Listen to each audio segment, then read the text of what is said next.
Habib Lutfi bin Yahya.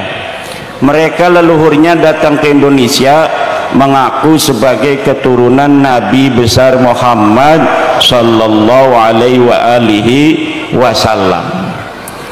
Kiai-kiai kita dulu husnudzon karena pada waktu itu jumlah mereka tidak terlalu banyak dan yang ada itu akhlaknya masih bagus-bagus. Sama kiai itu luar biasa cium tangannya, luar biasa menghormatinya. Akhirnya dengan berjalannya waktu sampai tahun 2015-an ini mulai keluar caci maki kepada pemerintah, caci maki kepada ulama NU, caci maki kepada Banser, caci maki kepada ketua Ansor. Kemudian saya di dalam hati ragu, apa benar orang-orang model begini adalah keturunan daripada Rasulullah Muhammad sallallahu alaihi wasallam. Tapi waktu itu saya tidak ada sedikit pun terlintas ingin meneliti. Di hati ada keraguan, tapi saya menggunakan metodologi menasehati. Saya bikin video bahasa Arab agar tidak dipahami orang untuk menasehati para kabib-kabib ini, bahwa seyogianya kepada para orang-orang yang mengaku dirinya keturunan Nabi, agar anak-anaknya tidak diberitahu bahwa mereka keturunan Nabi, agar tidak sombong. Itu masih ada videonya di YouTube Islam Aktual TV. Itu di up oleh seorang mahasiswa dari UIN Syarif Hidayatullah. Tapi rupanya itu tidak menjadi sebuah perhatian dari para habib-habib itu. Kemudian saya membuat puisi juga dengan bahasa Arab dengan judul Ya Fatimah binten Nabi. Di situ saya adukan dengan bahasa Arab supaya tidak juga dipahami oleh orang-orang awam.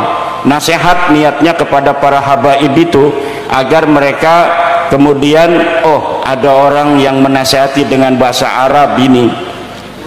Dan saya masih yakin mereka waktu itu turun Nabi, makanya saya menasihati. Karena di dalam kitab keluarga Wali Songo juga ada riwayat bahwa keluarga Wali Songo adalah keturunan baginda Nabi besar Muhammad, tetapi akhlaknya bagus-bagus. Akhlaknya para Wali Songo itu bagus-bagus, akhlaknya sopan-sopan, tawadu, pinter-pinter.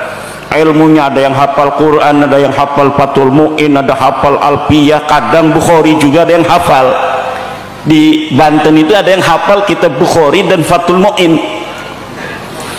Makanya kata saya, kenapa kok ini keturunan Nabi yang satu pinter-pinter, tawadu, akhlaknya bagus-bagus, tetapi keturunan Nabi yang ngaku-ngaku selalu di depan orang ngaku-ngaku turun Nabi ini kebanyakan kok nggak bisa ngaji, akhlaknya sombong-sombong, suca caci maki.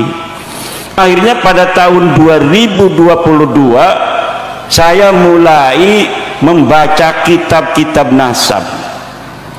Ketika melihat di dalam sebuah persidangan Bahar Smith itu menghina ulama, yang jadi saksi memberatkan dia, menanyakan Nabi Muhammad itu kakek saya apa kakek kamu, itu saya mulai mengkristal, ingin meneliti benar nggak sih orang-orang ini turunan Nabi. Akhirnya saya kumpulkan, saya gunakan metodologi ilmu sejarah dalam meneliti sebuah peristiwa sejarah, yaitu menggunakan teori heuristik, kemudian kritisasi sumber, kemudian interpretasi dan historiografi. Dari heuristik itu saya kumpulkan kitab-kitab yang bicara tentang nasab-nasab keturunan Nabi Muhammad SAW dari mulai abad ke-4, ke-5, ke-6, ke-7, ke-8, ke-9 sampai abad ke-14 Syamsul Zahirah. Kemudian saya urutkan susunan Ba'lawi ini, yang saya jadikan sampel adalah silsilahnya Rizik Syihab dan Bahar Smith.